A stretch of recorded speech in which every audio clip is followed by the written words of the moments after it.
Who is saying anything about the Uyghurs? Where are the champions or so-called Islamic champions of the Islamic cause? Pakistan is not saying anything. Saudi Arabia is not saying anything. UAE is not saying anything.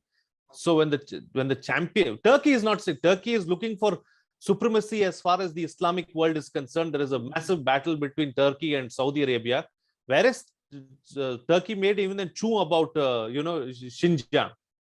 So China is very, very sorted, and the kind of things that China is actually doing in Xinjiang is deplorable. I think it can be quite comparable to what the Nazis did, in their concentration camps, because it's some of them who have, very difficultly managed to escape from some of those camps have come out and narrated horror stories. And it's very sorry. It's a very sorry state of affairs. Nobody seems to be talking about it. I mean, we have no qualms with that. I mean, we don't have any role to play there, so we shouldn't be talking about it.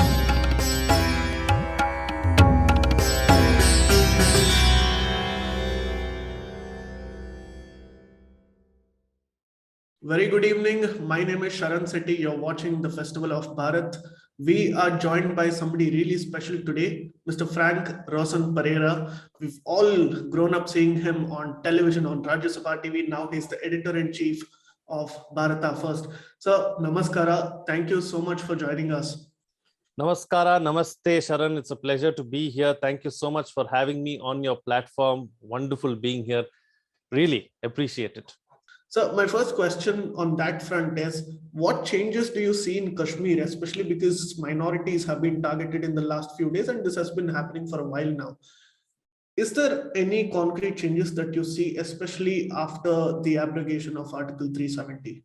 There have been changes, no doubt. The situation has definitely improved for the better. But the instances of the last few days don't instill too much confidence, right? It is definitely a failure on the administration's part. The administration should have done better and should keep our people safe, whether it is Hindus, whether it is Muslims, whoever it is. We are all Bharatiyas at the end of the day. Should have kept them safe. And these people who have been killed have been targeted and killed, and they have not been killed because they've been targeted. It's as simple as that. They've been picked out of a crowd and they have been killed. The administration should have saved them. Now there is this whole idea that is going around that Kashmiri Pandits have been targeted or Hindus have been targeted.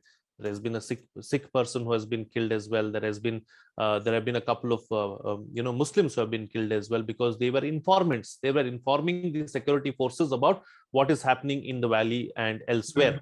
So everyone needs to be protected. Those who are with us, those who are helping Bharata, need to be protected. It's as simple as that. The administration has failed. But prior to that, but also let's not forget that this seems like an act of desperation too, because over the last 2019, so the last 2 years or so, the situation in Kashmir has been in control or has been under control. And this has not gone down too well with regards to our friends across the border in Pakistan. So they are desperate. And I feel that they have been given a false sense of bravado after what has happened in Afghanistan, because they believe that they have won everything in Afghanistan and only Pakistan's word is final in Afghanistan, and they have that entire situation under control. So now it's time to focus on India, and it's time to bleed India with 1,000 cuts. That is the stated policy of Pakistan. They are not going to deter from that. But our armed forces have done really well to ensure safety in that particular region, barring these few instances that have taken place by terrorists who have targeted, and they want to instill and drill fear into the minds of Bharatiyas. That's why this has been done. Now, stone pelting incidents in Kashmir have gone down drastically after abrogation of special status. Number of tourists going into Kashmir has increased. Number of violent incidents too have decreased as a whole, by and large. If you look at the year-on-year stats, you will see that between 2019 and 2021, number of civilian deaths and number of casualties, even on the defense side, have come down drastically. What do the Kashmiris want? The Kashmiris want their sons and daughters to be safe. When their child or when their teenager goes out of the house, they want to see that person safe in the evening, having a meal at the table. Yes. Right? Now, if we can provide that, there is nothing else that the Kashmiris want. All the demands of the Kashmiris have been met.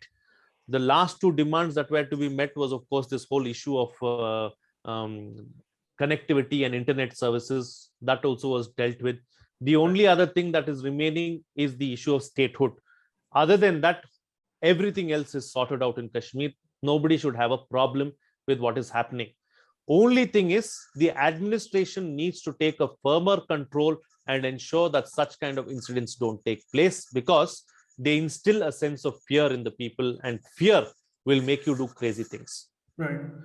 Thank you so much for those comments. And speaking about internal security, now the Naxal violence has also drastically come down in the last 5 or 10 years, broadly speaking. And I think the violence hit areas where about 150 districts or something just a decade or two ago, and it's come down to a few districts in Chhattisgarh and a few other parts of that eastern part of India. Now, what do you attribute this to exactly? First and foremost, the whole Marxist or Naxal ideology is waning around the world. There are no takers for this ideology. Right? You look at the left parties also, even politically, they're not doing very well. They have been rooted in their bastions. They have been driven out of everywhere. Even in Kerala, they are in power, no doubt. But even in Kerala, the Marxists and the left parties are talking about religion. They are also, holding events and so many other functions with pictures of Hindu devis and devatas in the background. So what happens to their ideology? Do they also even know what their ideology is? I mean, it's strange. It's really, really strange. So how can you expect the Naxals to go forward with it? Of course, there are a few sympathizers here and there. They have been dealt with, and they have been dealt with in the right way. I'm not saying no, but by and large, as far as the people themselves are concerned, they're losing faith in this ideology. As infrastructure improves, as connectivity improves, as people get access to modern amenities, they want more of it. Right. Highways are being built at a record pace. Special economic zones are being set up not just in the major cities of Bharata, but elsewhere as well. So the kind of development that we have seen, especially over the last 15 years or so, and the fact that we are dealing with these Naxals and those who are, taking up to violence or taking up to arms with an iron fist has really helped in controlling the situation and bringing it to where it is today. There is still a lot more that needs to be done. I see it happening in the next 3 or 4 years. I think by 2025, we'll see the end of Naxalism. Right. And on the other front, we've been dealing with China, and it's becoming an extreme strategic concern for India's security. In that sense, whether it's with the BRI or Maritime Silk Road, there is a clear strategy to encircle and entangle India's growth as a regional power. How do you think India can make sure that it grows beyond becoming a regional power necessarily? That's in our hands. It's in nobody else's hand. China can also do only that much. See, let's not forget one thing. Geographically, we are blessed. Right. There is no peninsula like the Indian peninsula anywhere else in the world. That itself is a big game changer for us. Right. And that is something that China cannot digest, because China's entire energy security needs, or about 85% of it, goes through the Indian Ocean. Yes. And the Malacca dilemma, as far as China is concerned, is a major problem for them, because they believe that it is a big issue. People keep talking about the Chicken Neck corridor or the Siliguri corridor in India, but that is it being 22 kilometers wide. Not at all a big deal. We have it completely secured. For China, the Malacca dilemma is far worse, right? And that is a real concern and a real problem. None of this will matter if we get our economy back on track and if we become an economic superpower. Right. Hopefully, with this infrastructure master plan Gati Shakti, Yes. we will see that happening.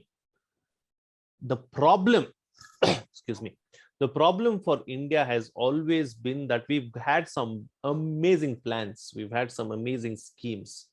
Implementation has always been a problem area. Even with our international projects, be it with Nepal, be it with Bhutan, Bangladesh, Sri Lanka, Myanmar, any one of these countries, implementation is where the real problem is. If we can get that on track and if we can get that sorted, there is nothing that can stop us. And this century is Asia's century. Yes. And India can do wonderfully well. We have a demographic dividend. We have the skills, we have everything else that is required. We just need to go the extra mile and ensure that what we have planned is actually implemented as well. Right. For instance, after the COVID-19 pandemic broke, everyone was looking at getting, not really moving out of China, because you can't really do without China at the moment. Let's be honest about that fact as well. You know, you may wear these boycott China t-shirts and walk around, but that's not going to solve any problems. Right. And for all you know, that same boycott China t-shirt has come from China, routed through some other country. Right. Right? You won't even know that. So yeah, so these kind of things. So when the COVID pandemic struck, when countries around the world were looking at diversifying, most of the companies went to an Indonesia or a Vietnam or one of the Southeast Asian countries.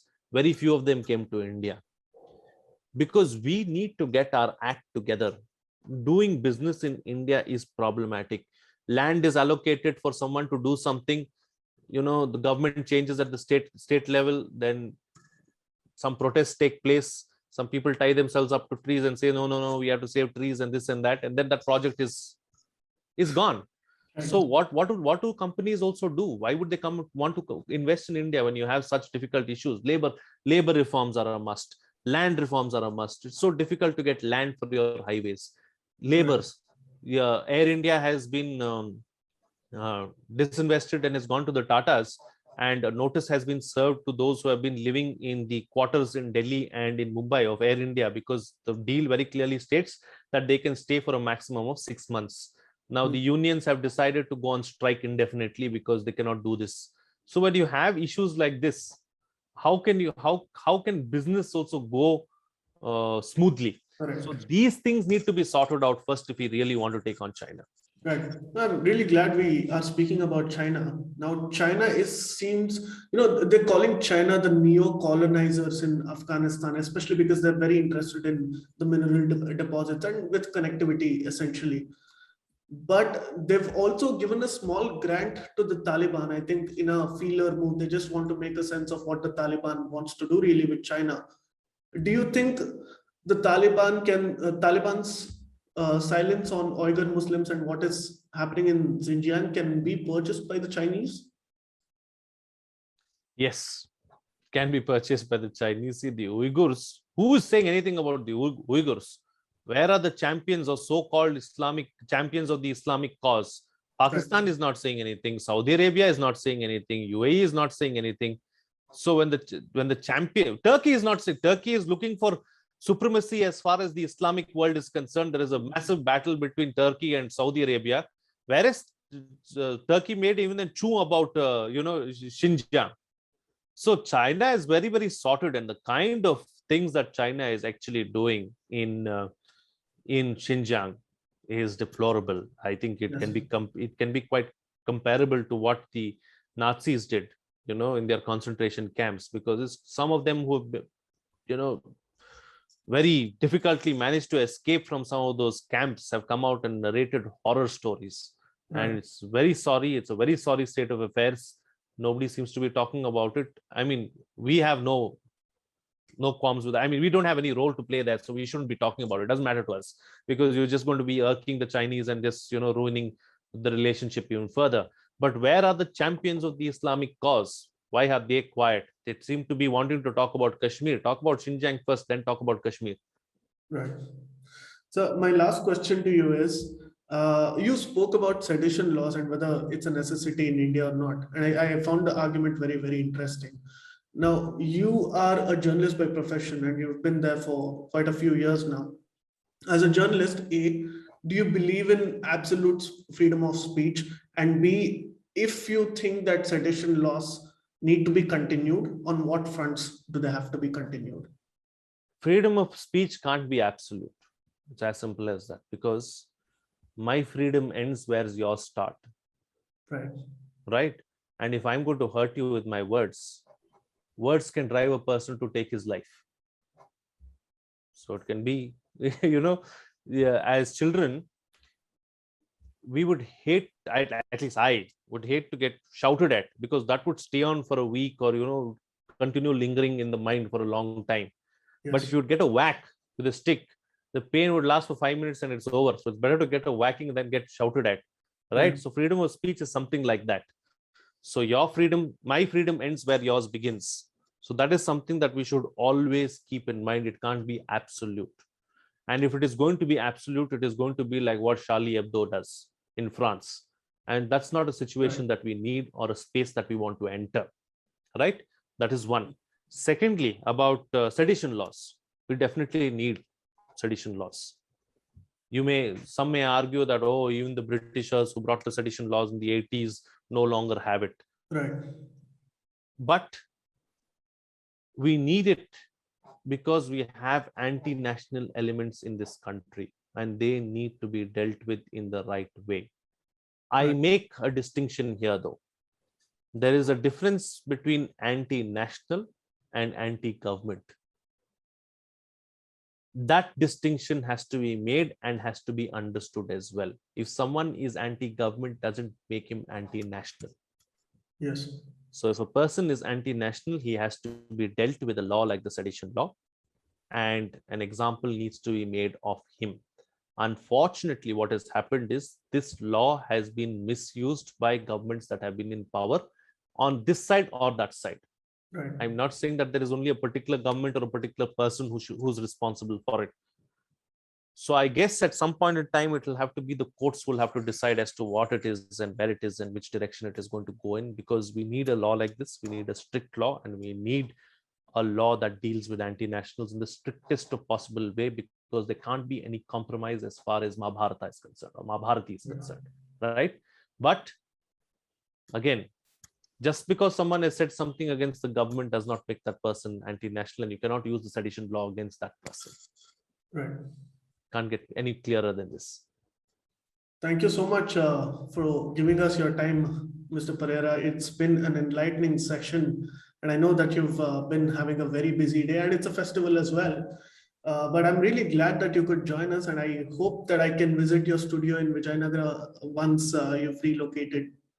Absolutely. I would love to, not just you, but the entire country as well can come be with me, spend some time with me, so that we can share the knowledge that I have received over the years. And I would love to interact with anyone and everyone who would want to be in Vijayanagara close to me and take the learnings that I have of the place forward, because I want to tell this story to everyone so that they know who they are and where they come from. That's the most important aspect of it. Thank you so very much, Sharan, for having me. It has been a complete pleasure, and it has been amazing talking to you about my life journey and being so candid as well. I mean, I've not revealed so many of these things even to the closest of people, near me, near and around me, but it has been a candid conversation and I thoroughly enjoyed it. Thank you so very much. Thank you so much, sir. It's a privilege for me to interview you, and it's an honor, I must say. The honor and privilege is mine. Thank you, sir. And to all our viewers, please do like, share, and subscribe to Citti Media and the Festival of Bharat. We will be coming out with more such interviews in the future. This is your host, Sharan Citti, signing off. Please remember to subscribe to us and switch on the notifications for this channel. For our other social media links, more content, and to support our work, please visit citti.net. Dhanyavad. Namaskar.